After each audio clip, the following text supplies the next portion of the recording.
Well, welcome to another episode of Dog Pod, brought to you by Dog Cloud, the world's first therapeutic massage bed for dogs that we do. And on this episode, we're very, very excited to have straight out of Melbourne and almost straight out of lockdown, Mel Ritterman.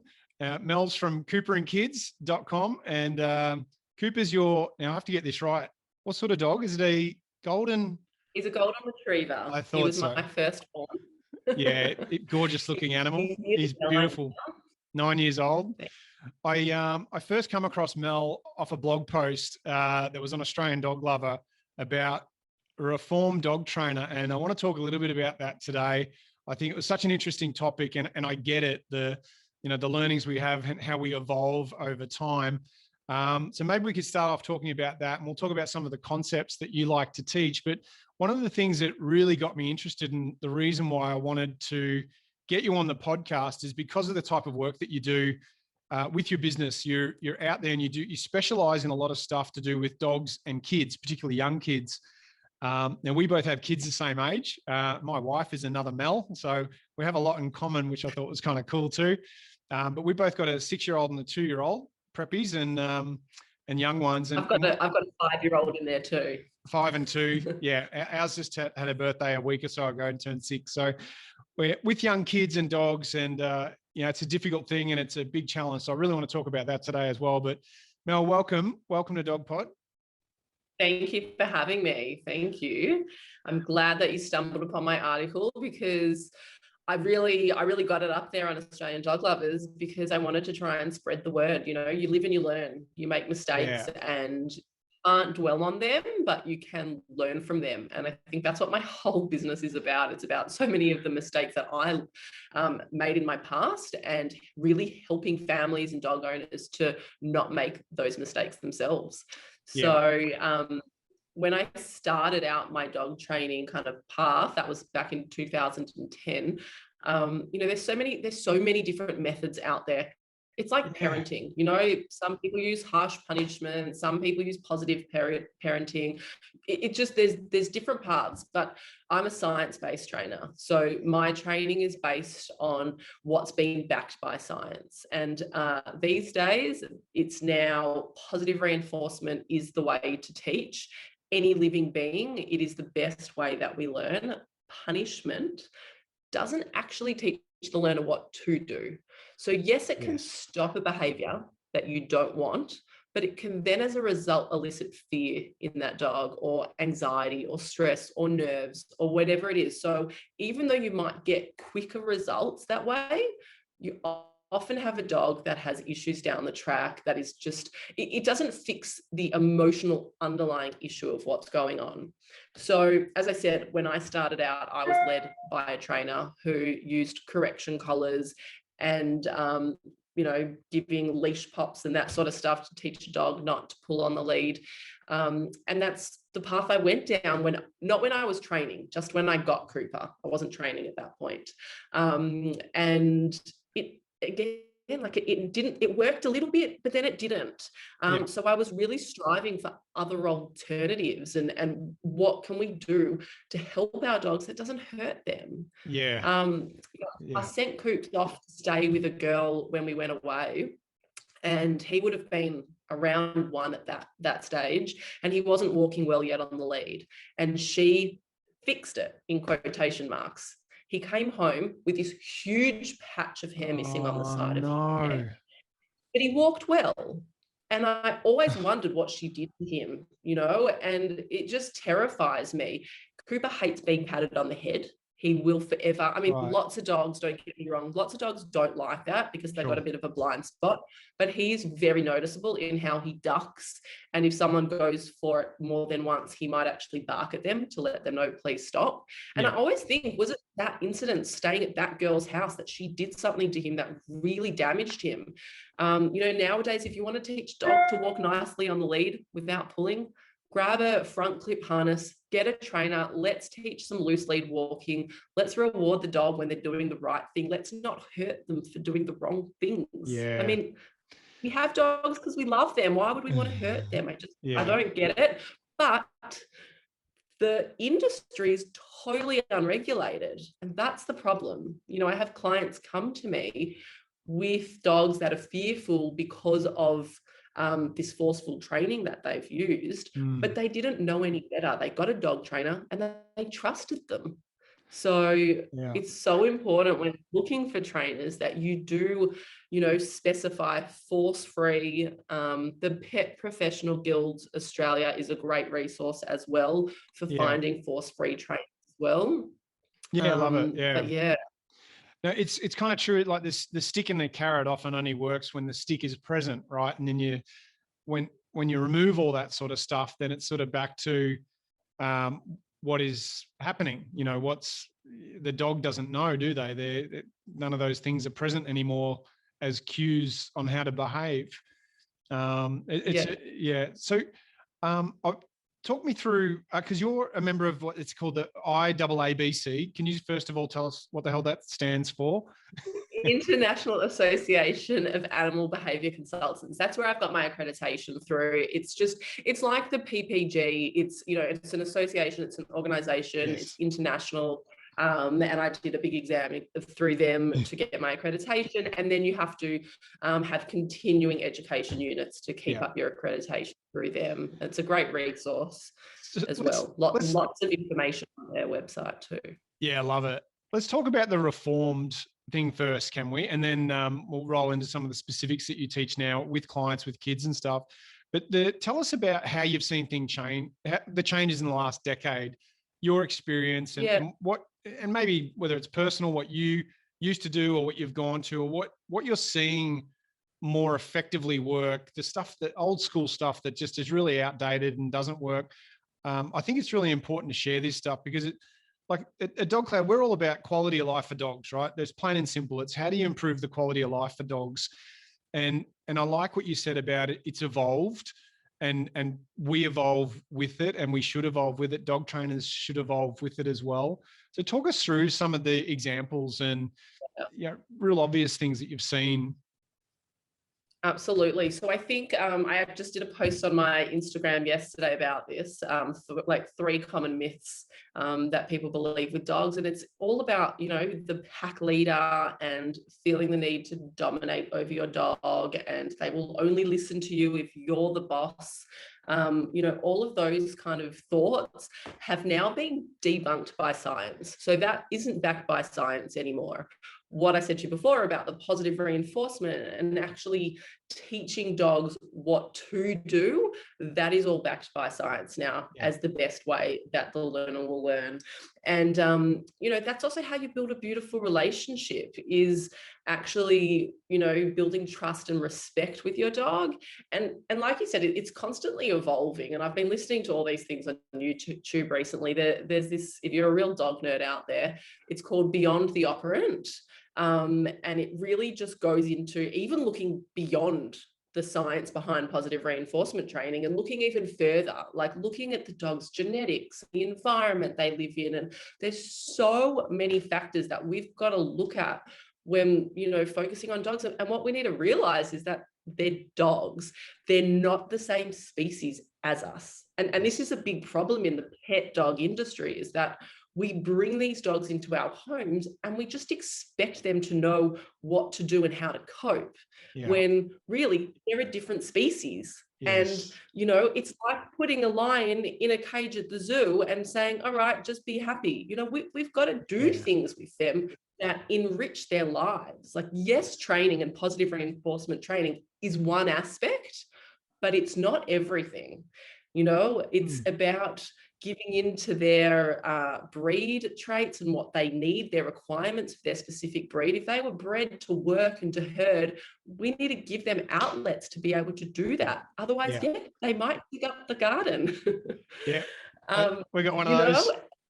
And that's it. And you've also got to look at some of those, again, in quotation marks, those naughty behaviors, is that often they are just natural dog behaviors. Dogs naturally chew, they dig, they bark. They're allowed to. That is a natural way a dog communicates and plays and explores the world. But in our human world, we class that as naughty. So it's just about giving them outlets to do these things in a way that are okay in our human world. Yeah. So I know I kind of went down a different path there. No, but that's, it's good because it gives some background to where you're going with your approach, and your approach is unique, and I like the focus that you have on it. And one thing you talked about in the blog is that kind of the two really practical tips you've got is really the reward and ignore. Can you go into maybe explain a little bit about that approach? Absolutely. So this is for dog owners and for parents, big time, because we use it with our kids too. Is if you want to see behaviors happening more that you like, reward them. So as dog owners, and also as parents with young kids, we're so quick to jump on the negatives and look at all the bad things that they're doing, but so often we miss the good stuff. So if we can acknowledge the good stuff and tell our dogs or our kids how good they are when they're doing the good stuff, they're gonna do it more. If we can ignore the bad stuff or the stuff we don't like, it's going to happen less. Okay. But, for example, a dog jumping on someone at the front door, yes, we're going to ignore that because we don't want to reinforce it. But then we also want to be able to train an alternative behavior, like a sit when someone walks in the front door. So yes, reward and ignore is great, but there's also that other element of training a desirable behavior as well where necessary. But yeah, it works with my kids too. I was having issues with my 5-year-old the other day. He was getting so out of control naughty. And my mum just said to me, she's like, bring back the rewards chart.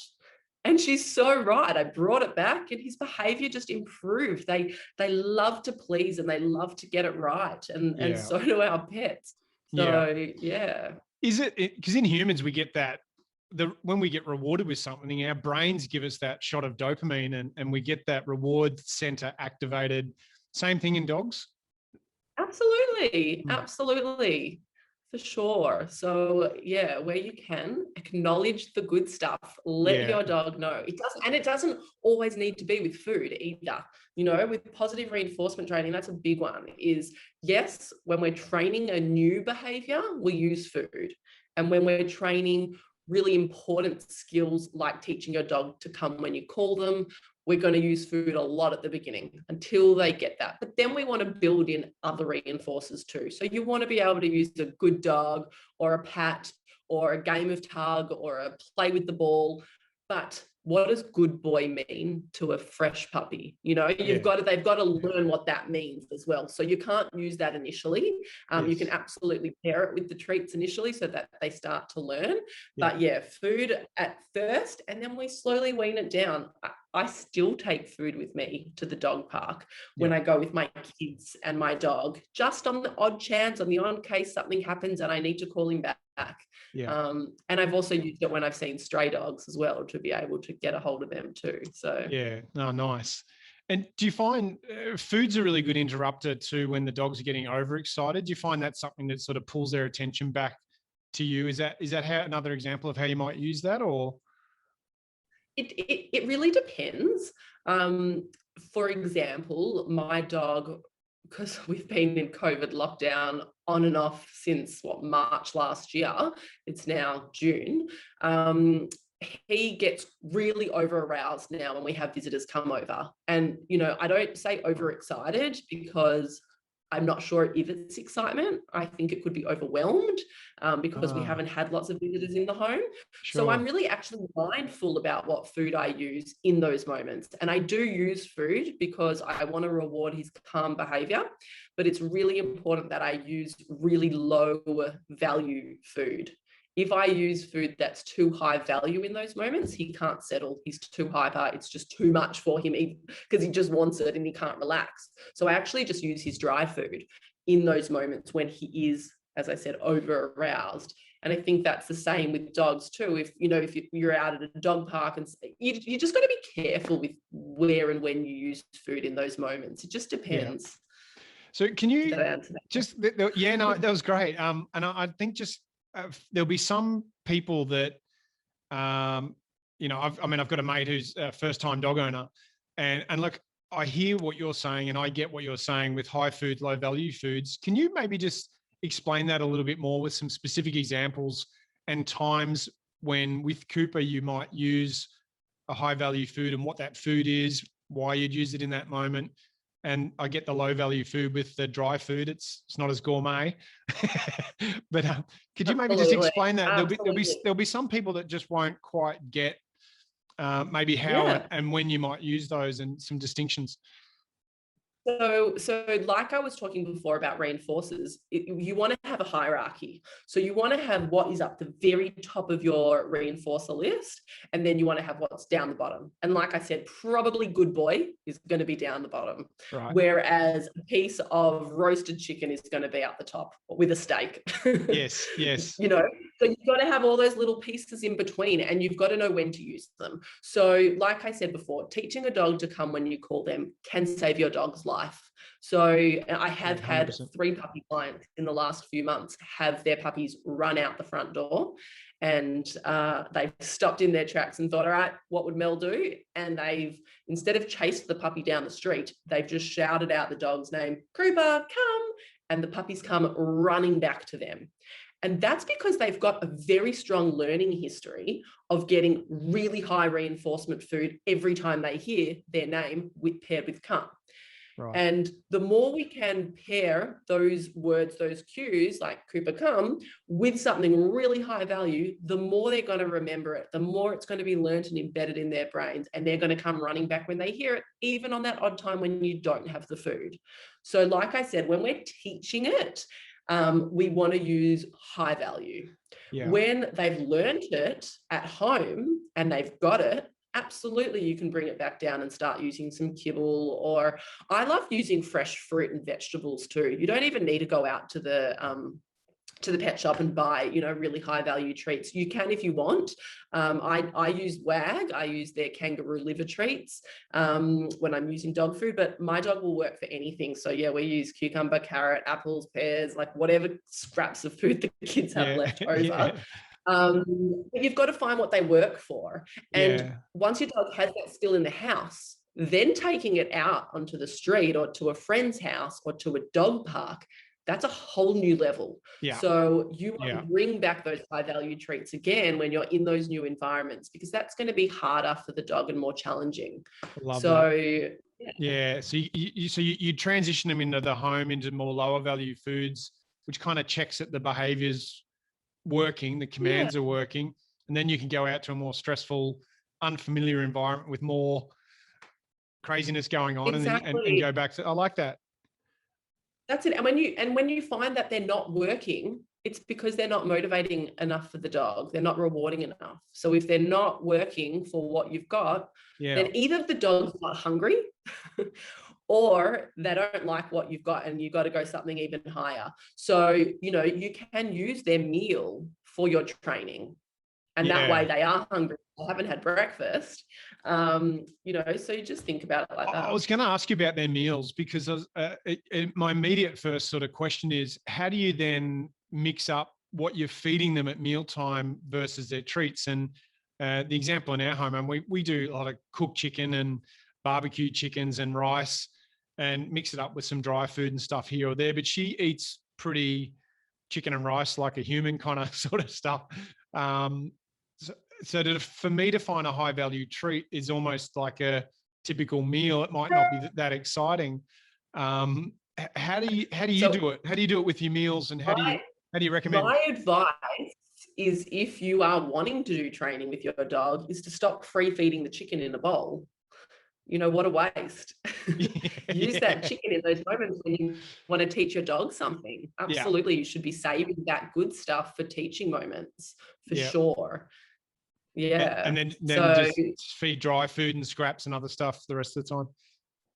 Yeah, absolutely. And it's really important because, like, you know, I've got a golden retriever and they're so prone to arthritis and weight issues. So I'm so on top of his weight. You know, if you know how much dried food in a day your dog's meant to be getting, you want to portion that out in the day. And also know that if you're giving extra things, to actually pull back on some of the dry food. And this is for dogs. For puppies, getting good quality puppy food and the right quantities is really important.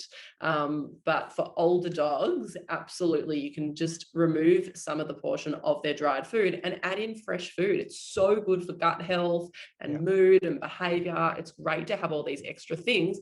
but do it in a creative way. Don't just feed it in a bowl, I like feed that. it in a, if you're not feeding it during a training session, I know we're on a podcast here, but I've got so many different enrichment toys that I use for my dog. There's the Kong wobblers that they've got to roll around to work out how to get the treats out. There's licky mats. There's another great option is scatter feeding the food. So if you've got a garden, you can just get your dog's meal and throw it in the garden and get them to find it. Yeah. And that's a really beautiful way to get your dog to use their brain. It's a form of enrichment. Dogs weren't meant to eat out of bowls. They were meant to scavenge and forage for their food. And it's really enjoyable. It's a great way for them to use their noses like they were meant to. Yeah, I love that. Yeah. It's a terrific recommendation. Talk to me a bit about balanced dog training. You mentioned it in the article, and obviously we'll put the article in the link of the podcast and on YouTube and stuff as well. But the balanced dog training, can you maybe talk a little bit about that and what it means and what it was about? So balanced dog training is a trainer that uses both methods, positive and punishment. Yeah, that's pretty much what it is. So why do they call it balanced?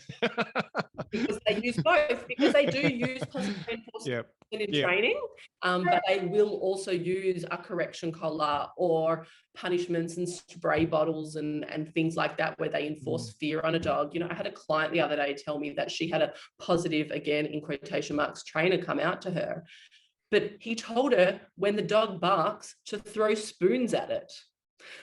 And I mean, that isn't positive training. Oh my and God. That's not going to teach a dog what to do, especially not a fearful dog. So that was her big red flag when she called me and said, all right, we need to change this training.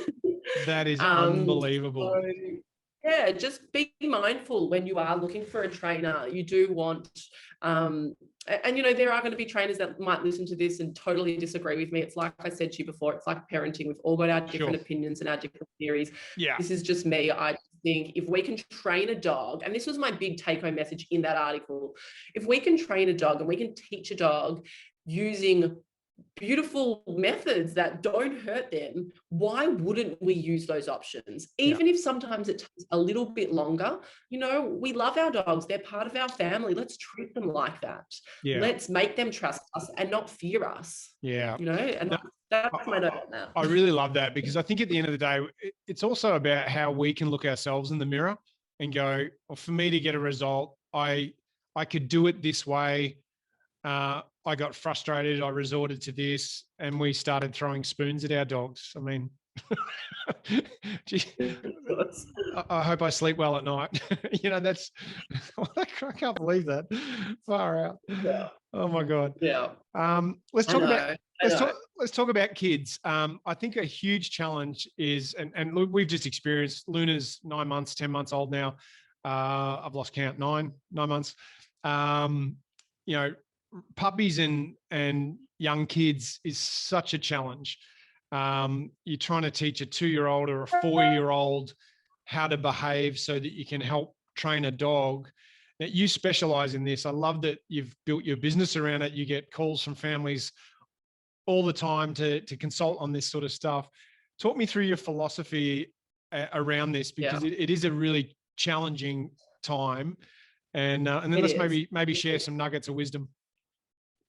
Look, so I mean, there's so much to unpack when we talk about dogs and kids. I've got one area of my business that focuses on expecting parents and babies and dogs, and really preparing the dogs for life with the baby, as well as then moving into toddlerhood when they start crawling and walking, because that stage for a dog can be really, really frightening.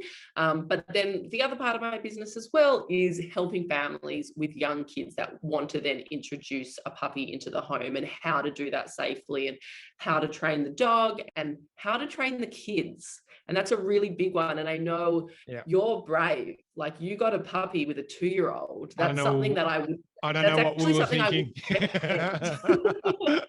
Look, my recommendation is usually to wait till the youngest child is about 4 to 5 before bringing a puppy into the home.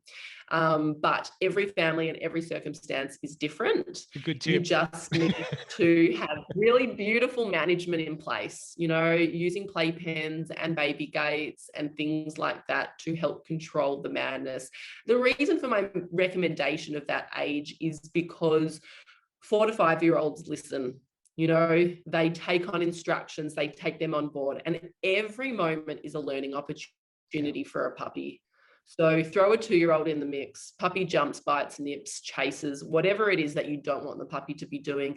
The 2-year-old is going to run and scream and wave their arms in the air and do all the wrong things. That's just going to reinforce all those behaviors. Yeah. Whereas when you've got a 4 or a 5-year-old, you can ask them to freeze and stand like a tree and be really still until the puppy moves away. Yeah. And that's a really big tip that I use with my families, is to stand like a tree.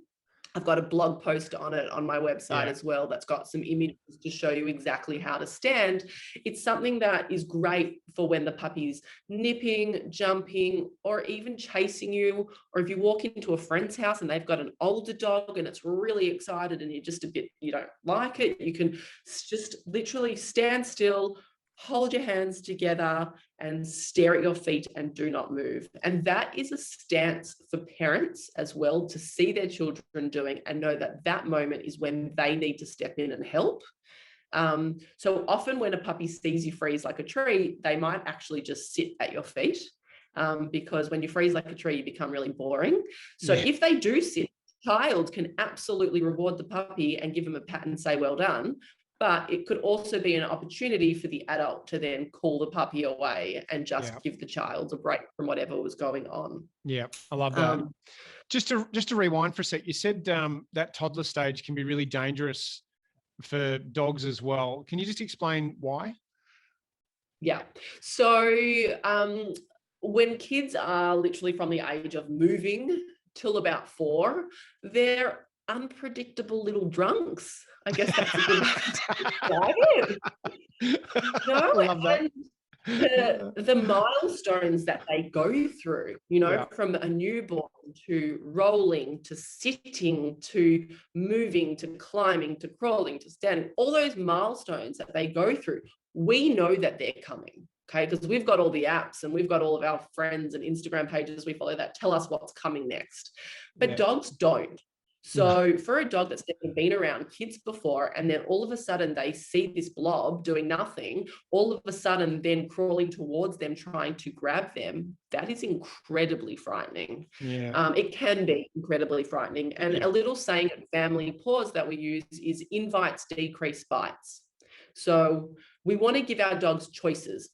We don't want the kids to be closing the gap. If we even as adults want to engage with our dogs, we should be calling our dogs to us and giving them the choice. And if they want to engage with us, we engage. If they don't, we leave them alone. And that's a really hard thing for a toddler to understand. So as parents, it is so important to be on top of management. Like I said, when your little one starts crawling, get a playpen. And I love a playpen for the child. It doesn't necessarily need to be for the dog. I mean, you can absolutely have one for both if you want, but you can use baby gates for the dog too. But your dog will feel so much safer if they can have a resting place where they know that they can be undisturbed. And this leads me to, I guess, a bit about body language, because when you hear about go. Sorry. I just wanted to throw you a kind of a live case study from our family life, and then we'll come back to body language if that's okay. So let me give you a scenario, and you probably get this almost in every home you go to with a 2 or 3-year-old. When our dog Luna's asleep, 2-year-old goes up, wants to lie on top of it, hug it, wakes the dog up. The dog's not resting as good as it should. You know, we're trying to tell CJ to stay the hell off the dog, but that's a constant challenge for us. You know, the dog finally settles, goes for its relaxed time. It's sleeping on a bed.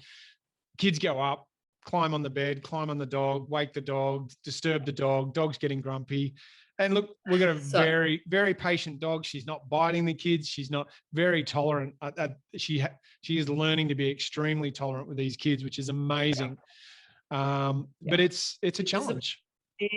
A big thing that I preach, Scott, in my articles is we shouldn't let dogs tolerate things.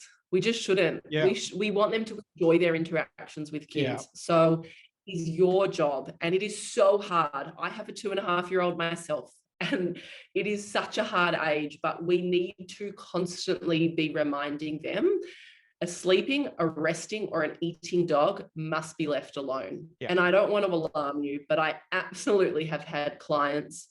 I had a golden retriever client recently bite a 2-year-old in the face for that exact reason. The dad had his back to what was going on. He was on his computer working, and the child jumped on top of the dog while the dog was asleep, and golden retriever bit the 2-year-old in the face. Yeah. So it's just, a sleeping dog, we let sleeping dogs sleep, we let resting dogs rest. And a big thing I teach all my clients and my child too is we wave, we blow kisses. Oh my gosh, the dog looks so cute, but he's sleeping. We're going to leave him alone. Let's blow a kiss. I love that. Great. I love that. Yeah. And this is a great example, Mel, of what you said before. And maybe it's a mistake that, I'm making with the kids too, but instead of just telling them, don't do this, don't do that, we're not giving them instruction on what they should be doing. So I love these little alternatives you have of blow them a kiss, or I think that's great. And that's probably one of my biggest take homes with working with kids and dogs is to not always say no, no, no, no, no, but to have other options. Yeah, we want to be proactive. We don't want to be reactive. And that is a huge take home message. Where you can see your toddler approaching your dog, instead of jumping in and saying, no, no, no, no, don't do this, how can we redirect our toddler away, or how can we redirect our dog away?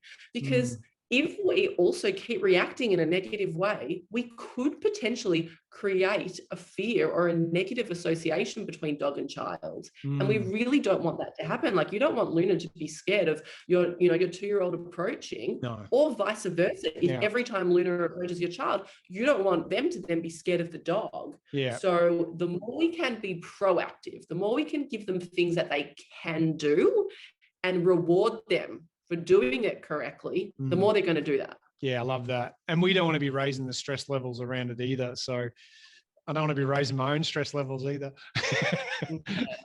I love that. It's a terrific approach. And I remembered reading that when I went through, because I've read your blogs, and that key point of dogs not just tolerating but enjoying the behavior, I think it really hit home for me, actually, just even reading that, because it's so true. We think, oh, geez, the dog's doing great because look how accepting she is of the kids who are doing this and shouldn't be, but there's a tipping point, right, where that can go really bad really quickly, and there's nothing we could do to stop it. But it's not really the lifestyle we're trying to create for these dogs. We want them to just have a great time and really enjoy the interaction. So that was a really key point for me when I read through your stuff. It's one of the things I really loved about your work.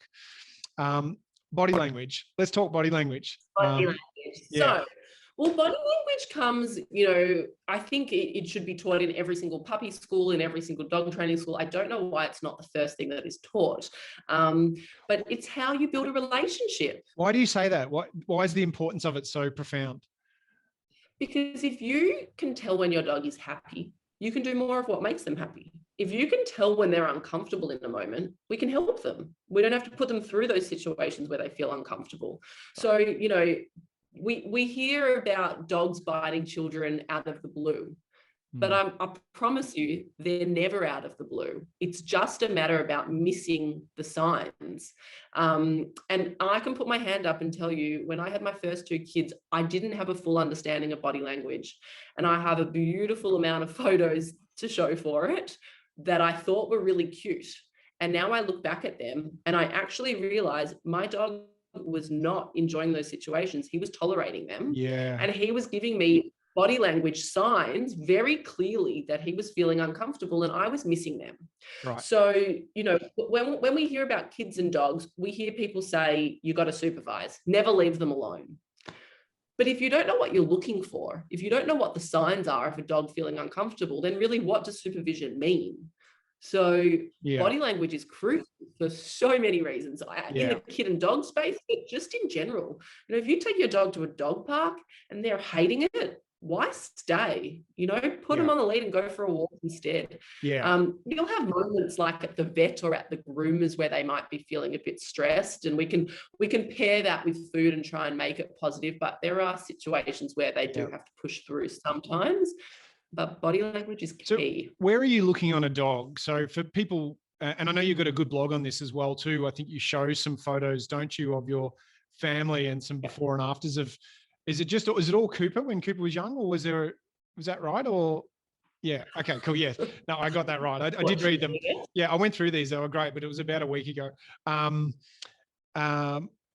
Where are you looking on a dog? For a lot of people, they might just be listening as a podcast for this. Some will tune in visually by YouTube, and we can obviously, I'll put your links in there to these blogs. So I think people should really go look on cooperandkids.com and have a look at the blogs, have a look at the photos, and see what you're talking about, because it's subtle to the untrained eye. To the trained eye, it's really obvious, and these things are becoming more obvious for me. But I kind of know where you're going to say, but can you elaborate on where you as a trained dog trainer, where are you looking for these body language cues? So it's about looking at the whole body and about looking at the whole situation. Okay. So a dog that yawns when they're tired, about to go to sleep or just woken up, it's probably just a tired dog. But a dog that is lying there resting on the floor and has a toddler crawling over to them and then lets out a really big yawn, it's likely that that yawn is not a sign of being tired, but actually a sign of feeling a little bit stressed and conflicted in that moment, because they actually don't want that toddler to approach them. So what I want you to do is I want you to look at, as I said, the situation. Yeah, that's good. The overall body of the dog as well. You know, a really loose, waggy dog is generally a happy dog, whereas a stiff, tense dog is generally a dog that's not so happy. And a tail can wag even if they're stiff. And this is a really big misconception, is that people believe that a wagging tail always equals a happy dog, and it absolutely doesn't. No. So a loose, relaxed dog with a loose, relaxed, I'm sorry, I'm doing all these movements, but we're on a podcast. A dog that's got a really loose, backside, and the tail's wagging quite free flowing, with a relaxed face, is probably a happy dog. But a dog whose body is stiff, its tail is raised really high, it could be moving really fast, is more likely a dog that's on really high alert. And if you're out walking, you probably want to avoid that dog.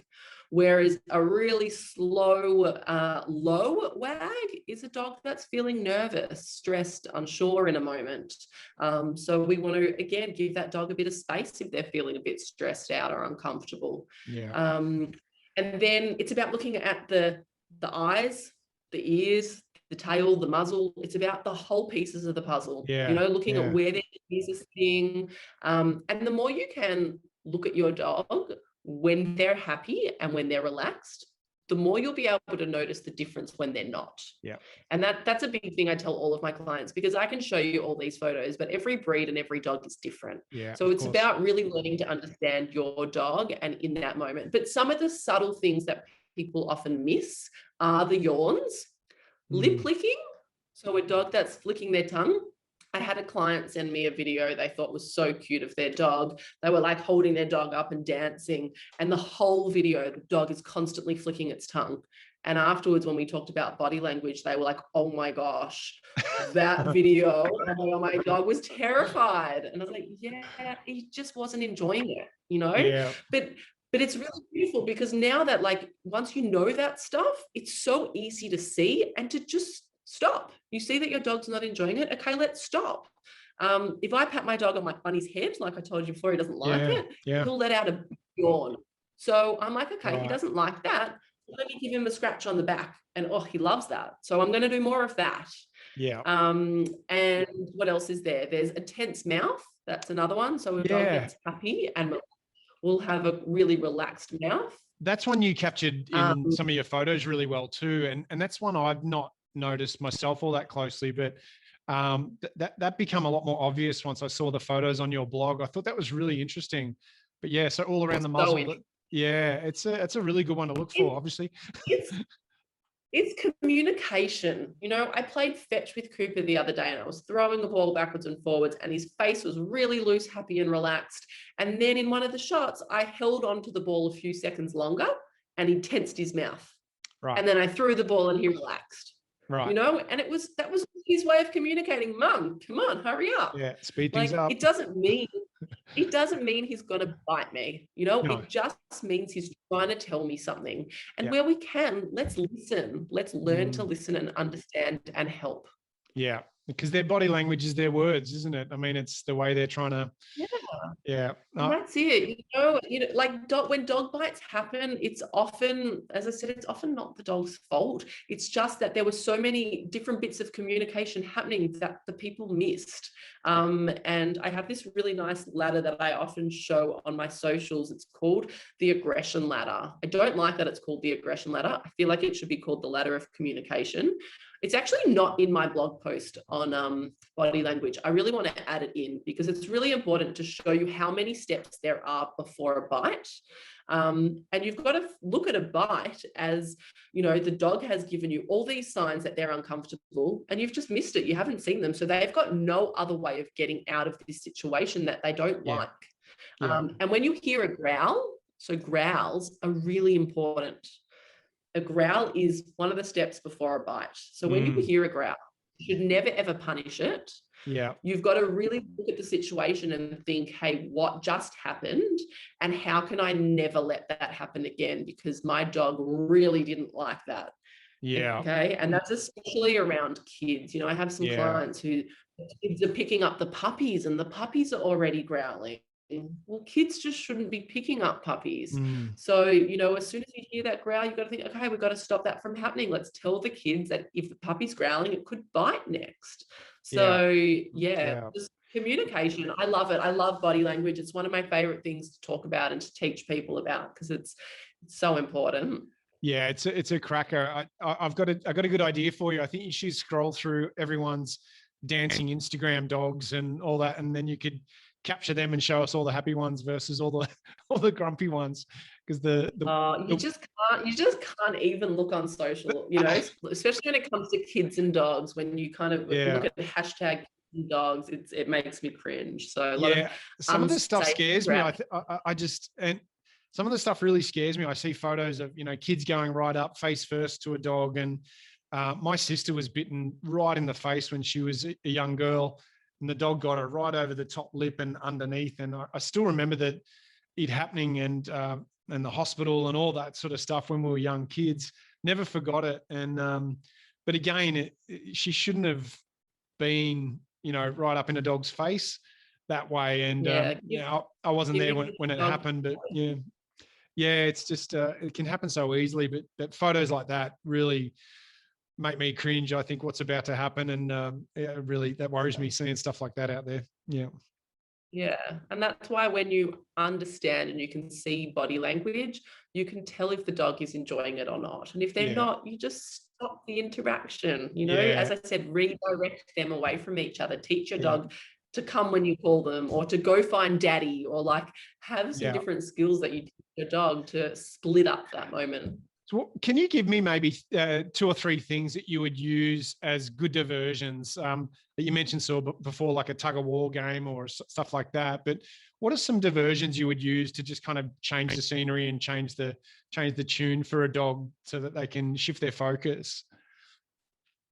A really, really easy one is to tell the dog to find it. So this is one that requires 0 skill. So I'm going to just give you a scenario. A 2-year-old walks up to a dog, grabs its coat and gives it a pull. Instead of saying to the toddler, go and give the dog a kiss and apologize, we're going to throw a handful of treats on the floor and tell the dog to find it. and we're just going to redirect the toddler away. That is a much better way of saying sorry to the dog than going in for a kiss after you've just hurt them. Yes, love that. Love that. But yeah, so a find it. A find it is literally just dropping a few treats on the floor, telling the dog to find it. That is a great way to kind of separate, you know, and just redirect the mind from what it was doing. What else? As I said, calling the dog over to you. And my husband and I, we've got like a little thing going that, you know, if I say to him, call the dog, he'll call the dog and he comes running. That's a really good way as well to redirect in the moment. But, you know, also to have different things that your dog can do, like asking them to go to their bed or asking them to go get their toy. I've got a retriever, so I'm lucky enough that he loves to retrieve things for me. So I've named certain toys and I can say, go get your rope. He'll go get his rope and bring it back to me. Yeah, that's and cool. It's such a beautiful way of just switching his mind. You know, if a child was approaching or a situation was about to happen that I could see him feeling uncomfortable with, yeah, or even just a simple Cooper come, you know, just to get him away from that situation. Yeah, I love that. Yeah. I do that with Luna too. I say, you know, Luna, get your ball or get your Kong. She actually knows the difference between Kong and ball. I found that really good. She, yeah, it's good. And they go hunting for it. They go searching for it. It works really well. But I love that. I love the find it. I'm gonna redirect. You can redirect the child too. Yeah. Yeah. With food on the floor. Yeah, no, I'm joking. I'm joking. No, I'm joking. I saw my little one, Brooklyn. He was about to stomp on Cooper's tail the other day, and I was lucky enough that I had one of his favorite toys sitting next to me at the time. And I just said, Brooks, look, I've got the truck, and I played the noise, and he just turned around and came straight over to me. Yeah, great. And that just stopped that situation from happening. But you know, like baby playpens and that sort of stuff is great to use too when it comes to kids and dogs, when you just can't be so on top of it. Yeah, awesome. Mel, I really love your approach. I want to thank you for being on today. Do you have maybe one or two sort of takeaway messages you'd like to leave with dog owners when you finish a consultation, that sort of parting bit of advice that you want to leave?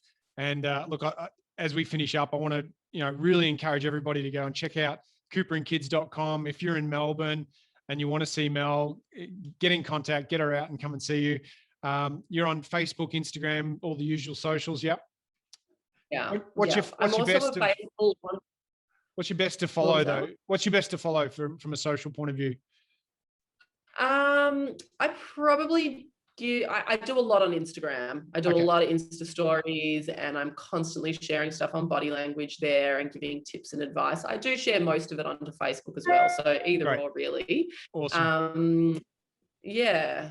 I had a little, I forgot where I was going. I was going to say my parting advice I was going to ask about. So I think it's just get educated. You know, we're always learning. I'm always learning too. And I just think the more you know, the more tools you've got to have to be able to use. So the learning never stops. Just build a beautiful bond with your dog based on trust and respect, and teach that to your children. That's one thing that we didn't talk about. You know, our kids model our behavior. So the more we can do the right things in front of our kids, the more they're going to copy and they're going to learn from us. So that is super important too. Yeah, I love that. Well, Mel, thank you so much for being on today. No worries. We'll have to have you back again, and we'll try and get Cooper on as well. We'd love to. He's a beautiful dog. You got a beautiful family. Yeah, and look, we really enjoyed chatting with you today. All the best as lockdown relieves down in Melbourne for you, and kids back to school and life's back to some sort of semi-normal. I know we're all hanging for it. All right, take care. We'll see you again soon. Thanks. Bye. See you.